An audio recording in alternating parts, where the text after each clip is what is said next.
E aí a gente pensa então nos grupos, né? Como pensar os grupos? Quais são os 3 grupos de transtornos da personalidade? Nós temos 3 grupos. Nós temos o grupo A, o grupo B e o grupo C. Quem é o meu grupo A dos transtornos? Aqui eu não vou entrar no checklist, porque se a gente entrar no checklist, a gente volta para aquela questão que, de certa maneira, os críticos falam. Pontuei. Não. Eu quero entender uma dinâmica do funcionamento dessa personalidade que está mal adaptativa em algum daqueles critérios que a gente falou lá do A, de alguma forma, para compreender melhor. Porque até as questões mais situacionais e mais comportamentais podem se fazer de maneira diferente. Então a maneira com que a gente vai abordar aqui não é dizendo o critério, mas essa dinâmica desse funcionamento que sustenta o diagnóstico daquele padrão. Primeiro, o padrão em si, do meu A, eu vou chamar do meu grande E. Quem é o meu grande E? Que fazem parte de qualquer um desses 3 elementos. São os chamados estranhos ou esquisitos. Aquela pessoa que você vira e fala assim, nossa, fulano, ele é meio estranho, né? Você chega falando, você conhece fulano? Ah, ele é meio esquisito, meio estranho. Isso que é quase que do senso comum, como forma de avaliar, é um termo que realmente essa classificação vai designar o grande grupo dos transtornos do espectro A. Né? O que seria esse grande grupo? Estão lá os paranoides, os esquizoides e os esquizotípicos. Muito interessante, porque às vezes você vai conversar com profissionais, mais uma vez, que não têm o hábito de estudar saúde mental, e quando você fala esquizoide, esquizotípico, ele está achando que você está falando sobre transtornos de psicose, lá da psicose. Está falando de esquizofrenia. Ah, é um tipo de esquizofrenia, os esquizoides e os esquizotípicos? Não, é um transtorno de personalidade. E que se tiver a esquizofrenia como componente, não é transtorno de personalidade. Então não é esquizoide, não é esquizotípico. Tá, vai lá para psicose. Olha que interessante. Apesar do nome esquizoide e esquizotípico lembrar a palavra esquizofrenia, a gente vai ver o porquê enquanto funcionamento do dinamismo dessa personalidade, eu não tenho o elemento aqui da psicose. Se eu tiver o elemento da psicose, ele sai do transtorno de personalidade. Então, esse grande grupo, para mim, são os estranhos e os esquisitos. E aí, vamos pegar o nosso critério ouro. Então, nesse grande grupo, o que eu espero das principais áreas que vão estar, de alguma forma, comprometidas naquela questão do mal adaptativo? A cognição e o funcionamento interpessoal. Esses 2 elementos na investigação são aqueles que eu mais espero, de alguma forma, encontrar. Por que a cognição? Porque é na cognição que fala sobre a percepção de si, do mundo e do outro.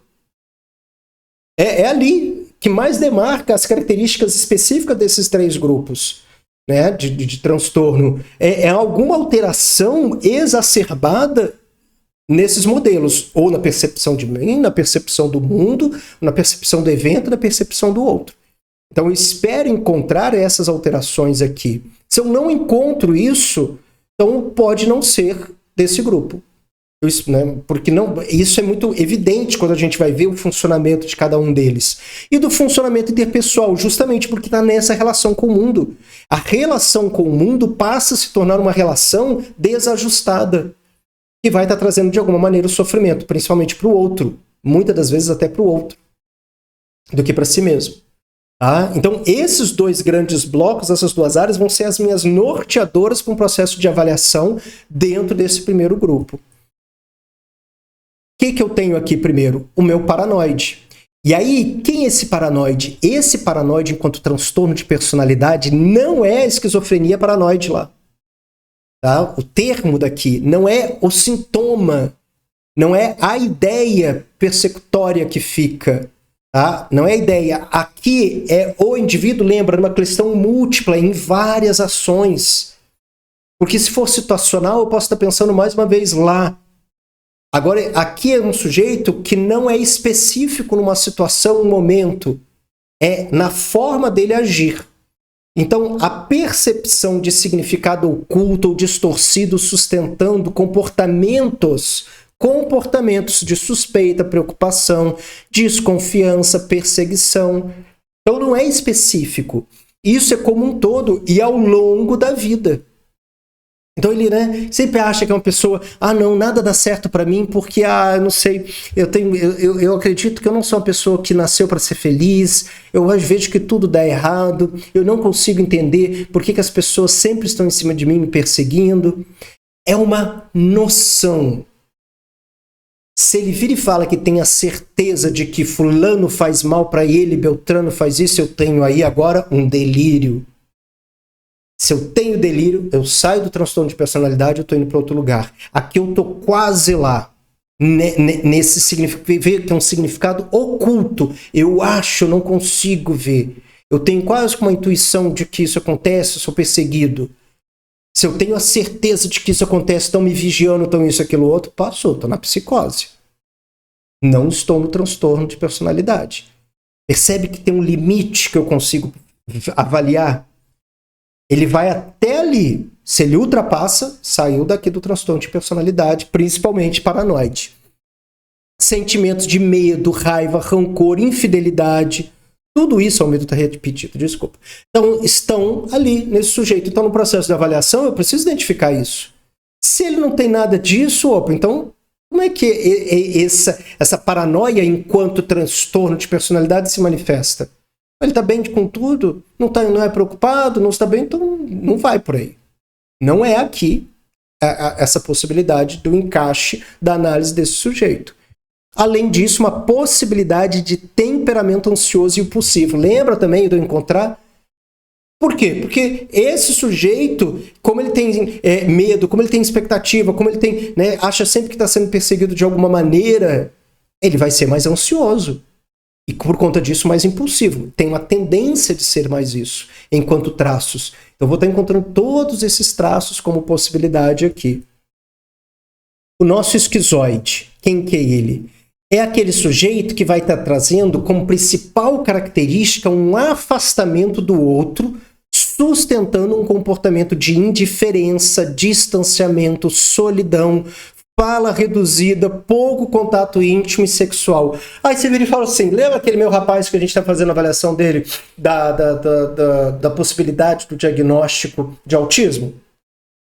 Aí você vira e fala, e agora? E agora? Ele é um esquizoide, transtorno de personalidade esquizoide, ou do autismo? Aí eu preciso ir lá na infância para saber se isso é um transtorno do neurodesenvolvimento. Está presente desde... Aí as características do autismo, desde a infância. Porque se é um transtorno de personalidade e passa a surgir a partir do final da adolescência, significa que existe uma possibilidade muito grande dele não ser assim na infância. Ele não tem aqueles traços na infância, a menos que sejam traços muito fortes. Mas como não é algo situacional, significa que ele tinha que ser assim também em vários lugares, várias formas. Em casa, na escola, naquilo outro. Eu encontrar esses fatores muito pontuais. Então, lembra, eu também tenho que pegar todas aquelas características e critérios de diagnóstico e jogar para a identificação disso aqui, para análise desses comportamentos. Então, o meu esquizoide é aquele sujeito que se afasta porque não quer o contato social. Ele não quer. E aí, de novo, percebe que no primeiro grupo do paranoide eu tenho muita cognição, aqui eu tenho muito desse funcionamento interpessoal. Eu não quero. E aí, por conta disso, eu desenvolvo, nessa relação, sentimentos de frieza emocional, baixa empatia, respostas reduzidas às críticas e elogios, e círculo social reduzido. Alexandre, aqui eu estou falando da personalidade, do transtorno de personalidade antissocial? Não. Não. A gente vai ver a diferença. No esquizoide, ele tem um afastamento. Ele consegue, por mais que ele tenha um sentimento de frieza emocional e uma baixa empatia, ele ainda tem. Ele tem. Mas como ele não quer se envolver, não gosta de se envolver, ele tem esse afastamento. A questão não é aqui emocional, naquela dimensão da afetividade. Aqui a afetividade é resultante de uma má adaptação dessa relação do componente do funcionamento interpessoal. Ela sofre consequência daqui. Então ela está alterada por conta disso aqui. Então isso é importante a gente, de alguma maneira, perceber. E o meu último grupo, o esquizotípico, o que eu tenho como centralidade? Né? As experiências perceptivas incomuns, sustentando pensamentos mágicos, pensamentos alterados, ideação paranoide, sustentando comportamentos de extravagâncias, discursos alterados, ausências de relacionamento social e afetivos inadequados. Quem que é meu sujeito aqui desse esquizotípico? Enquanto no esquizoide, olha aqui, ele se afasta do social, ele está aqui e ele não quer o contato, o esquizotípico é aquele que ele até quer o contato, mas ele é estranho. As pessoas meio que se afastam dele. Não é ele que se afasta. As pessoas que se afastam dele. Porque ele é muito extravagante. Ele tem uns discursos alterados, muitas das vezes inadequados. Né? Ele tem pensamentos mágicos, mas pensamentos mágicos não delírio. Porque se for delírio, a gente já sabe. Sai daqui e vai para outro lugar.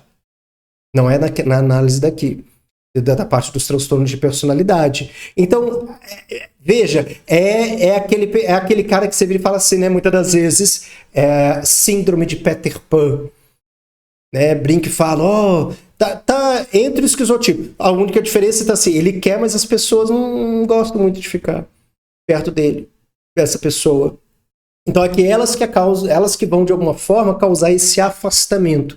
Percebe que eu não estou fazendo um checklist, eu estou trabalhando com o funcionamento dessa dinâmica para compreender, né, aquela relação toda desse sujeito para entender o quanto está extrapolando, porque precisa extrapolar. Não pode ser uma extravagância. Eu uso roupa xadrez, blusa xadrez com causa listada, Alexandre. Isso para você é extravagante? Isso para mim é extravagante, mas não extravagante para a cultura desse indivíduo. A princípio. Aí vamos lembrar de novo aquela crítica que a gente fez de começar a pensar sobre quando a extravagância passa a se tornar um ponto comum. Se ela passa a se tornar um ponto comum, eu tenho a possibilidade do esquizotípico não ser mais esquizotípico.